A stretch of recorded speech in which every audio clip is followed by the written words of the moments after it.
तो नमस्कार दर्शक बंधु चक्रधर ओडिया टीवी आपको बहुत बहुत स्वागत करुच्ची। तो दर्शक बंधु मधुबाबू पेंशन योजना रे भत्ता टंका नहीं जो कलह बढ़ी देखिए आपण मैंने बहुत सारा कलह बढ़ी आप देखिए जनवरी मास 15 तारीख दिन भत्ता टंका ग्रहण कले बहुत सारा हिताधिकारी ग्रहण कर बहुत सारा हिताधिकारी भत्ता टंका नहीं बर्जन कर। तो कहबार कथा हूँ भत्ता टंका नहीं बर्जन कहीं कले तो ता भिडियो कहमी कहीं सरकार आपन को प्रतिश्रुति देते पूर्व देखूँ सरकार आपको पूर्व प्रतिश्रुति देते कौ सरकार देते ना मोहन सरकार देते मैंने बीजेपी सरकार देते कार्यकारी कले ना कहीं कार्यकारी कले ना पूर्व इलेक्शन पूर्व देले इलेक्शन पर इलेक्शन पर देते इलेक्शन पूर्व देते किंतु ता एबे जो जनवरी मास 2025 जनवरी मास 15 तारीख में जो भत्ता टंका देते से ग्रहणीय नुहे सरकार भत्ता टंका देवाई ग्रहणीय कले कौन ना पूर्व कहते 60 ରୁ 80 वर्ष मानक 3000 टंका देवे जो मैंने 80 वर्ष रु अधिक से 3500 टंका प्रदान करे बोली प्रतिश्रुति इलेक्शन पूर्व सरकार देते मैंने बीजेपी सरकार मैंने मोहन सरकार नुआ सरकार प्रतिश्रुति देते किंतु ता कार्यकारी कले ना एबे एबे जा सिचुएसन आसूची सरकार कौन करुँच जनवरी मासर 15 तारीख भत्ता टंका देले फेब्रुआरी मास को समस्त को अनिर्दिष्ट फेब्रुआरी मासर बोधे समस्त को 3000 भत्ता टंका मिल जदि न मिल ताहले आपण कौन करेंगे ना भत्ता टंका बजेट रे पास करेंगे जो एबे बिग बजेट जो देखते सरकार गोटे बिग बजेट आनी जो ओडिशा मानक ओडिशा सरकार को मिली बजेट रे 2,90,000 कोटी टंकार बजेट मिली सरकार को 2,90,000 बजेट रे 16टा योजना अंतर्भुक्त कराई जो योजना रे भत्ता टंका नहीं अंतर्भुक्त कले नहीं सरकार। तो कहबार कथा हूँ सरकार बजेट उपस्थापन कले समस्त ओडिशावासी आशा था जे सरकार कौन बजेट उपस्थापन करेंगे कहीं जब फेब्रुआरी मास देखिए फेब्रुआरी मासर समस्त को भत्ता टंका मिलता फेब्रुआरी मासर कह गले समस्त भत्ता टंका मिलता केउ मानक मिलता जो मैंने 80 वर्ष ऊर्ध्व से 3500 मिलता जो मैंने 60 वर्ष ऊर्ध्व 80 वर्ष कम से 1200 क्या 1000 टंका प्रदान कराइला। तो कहबार कथा सरकार प्रतिश्रुति देते जनवरी मास देलेनी फेब्रुआरी देलेनी बजेट उपस्थापना कले बजेट जो आसला 2,90,000 कोटी टकर तादेर अंतर्भुक्त कले नहीं।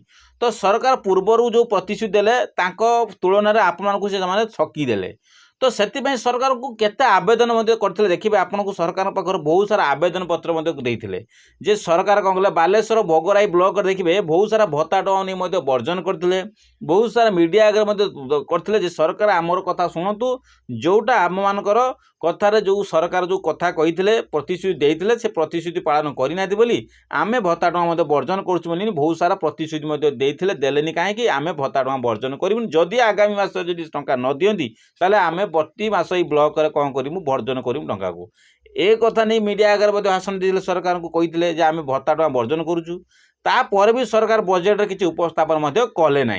तो कहबार कथा हूँ देखो सरकार आपन को कौन देले 1200 टंका दौरान आउ 1000 टंका प्रदान कर। तो कहबार कथा जो मैंने एलिजिबल अच्छे सरकार नियम थी कौन जो मैंने एलिजिबल हे से भत्ता टंका पाइबे।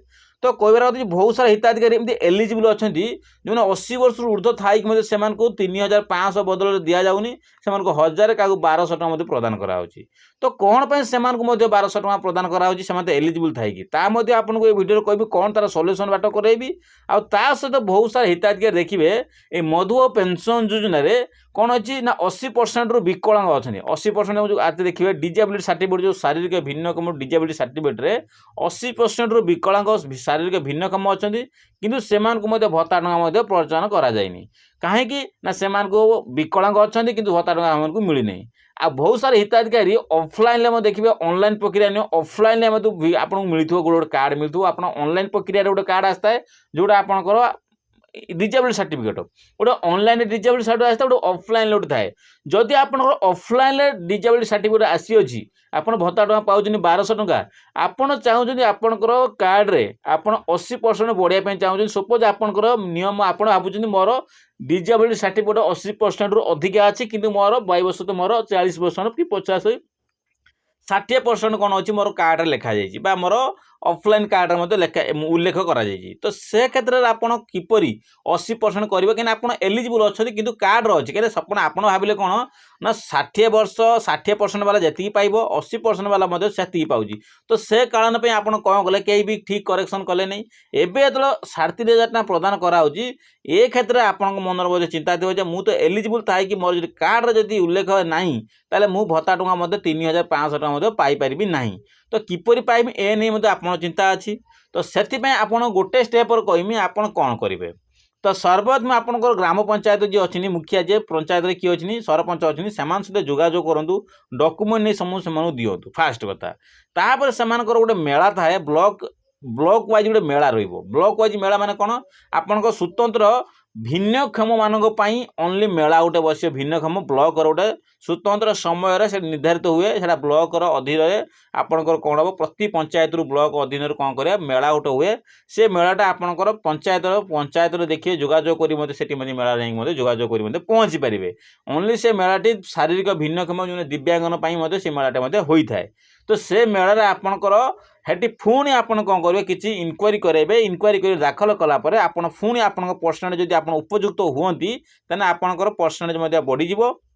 ଆଗାମୀ ମାସରେ ମାନେ ମାର୍ଚ୍ଚ ମାସରେ ଆପଣ କ'ଣ କରିବେ, ଭତ୍ତା ଟଙ୍କା ମଧ୍ୟ 3,500 ଟଙ୍କା ମଧ୍ୟ ପାଇଯିବେ। ତ ଏ ନେଇ ଆପଣଙ୍କୁ ଏହିସବୁ ଅପଡ଼େଟ୍ ମଧ୍ୟ ନିଶ୍ଚିତ କରନ୍ତୁ। ଆଉ ତା ସହିତ ଆହୁରି ଗୋଟେ ଅପଡ଼େଟ୍ କହିବି, ଯେଉଁଟା ହେଉଛି 80%ରୁ ଅଧିକ ଥାଇକି ମଧ୍ୟ ସେମାନଙ୍କର କାର୍ଡ଼ରେ କାହିଁକି 72 ବର୍ଷ ଅଛି, ସେମାନଙ୍କୁ କାହିଁକି 1,200 ଟଙ୍କା ମିଳିଲା, ଏଥିପାଇଁ କ'ଣଟା କରିବାକୁ ପଡ଼ିବ ସବୁକିଛି ଆପଣଙ୍କୁ এই ଭିଡ଼ିଓରେ କହିବି। ଭିଡ଼ିଓ ଜମା ବି ସ୍କିପ୍ କରନ୍ତୁ ନାହିଁ।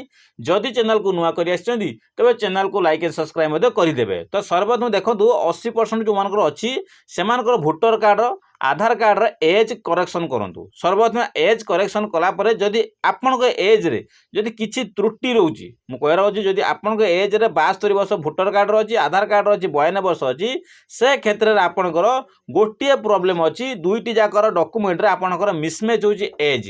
ସେ ଯେଉଁ ମିସମ୍ୟାଚ୍ ହେଉଛି ଏଜ୍, ସେଥିପାଇଁ ଦୁଇଟି ଯାକୁ କରେକ୍ସନ୍ କରନ୍ତୁ, ଇକ୍ୱାଲ୍ କରନ୍ତୁ ବା ସମାନ କରନ୍ତୁ। ସେଥିପାଇଁ ସିଏସି ସେଣ୍ଟର ଯାଇକି ଯୋଗାଯୋଗ କରିବେ।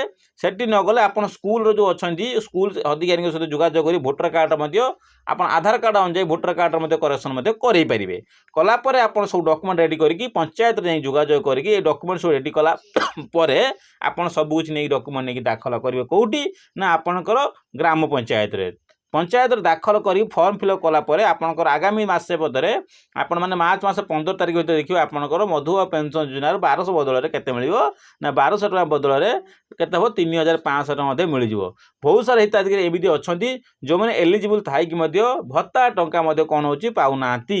କହିବାର କଥା ହେଉଛି ଆମ ଗ୍ରାମରେ ଗୋଟେ ବୃଦ୍ଧ ଲୋକ ଅଛନ୍ତି 52 ବର୍ଷ ଥାଇକି ମଧ୍ୟ ସେମାନଙ୍କୁ ପ୍ରତି ମାସ 1,000 ଟଙ୍କା ମଧ୍ୟ ପ୍ରଦାନ କରାହେଉଛି। ତ ସେମିତି କହିବାକୁ ଗଲେ ତାଙ୍କ ପୁଅର ବୟସ 60 ବର୍ଷ ହେଲାନି କିନ୍ତୁ ମାଆକୁ ମିଳୁଛି 1,000 ଟଙ୍କା। ପାଖାପାଖି ପୁଅକୁ ଯଦି 1,000 ମିଳିବ ମାଆକୁ ମଧ୍ୟ 1,000 ମିଳିବ। ତାହେଲେ ମାଆର ଯଦି 60 ବର୍ଷ କିପରି ହେବନି, 52 ବର୍ଷ କାହିଁକି ନ ହେବ ମୋତେ କୁହନ୍ତୁ। ତ ସେ 52 ବର୍ଷ ଥାଇକି ମଧ୍ୟ ଆପଣ ଆକ୍ଚୁଆଲି ରିଏଲିଟି ଦେଖିବେ ଯେ ତାଙ୍କ 52 ବର୍ଷ ମଧ୍ୟ ଏଭବ ହେବ, କିନ୍ତୁ ଭତ୍ତା ଟଙ୍କା ମଧ୍ୟ ତାଙ୍କୁ ମିଳୁଛି କେତେ ଟଙ୍କା ନା ଆପଣଙ୍କୁ 1,000 ଟଙ୍କା ସେ ବୃଦ୍ଧ ଲୋକକୁ ମଧ୍ୟ ମିଳୁଅଛି।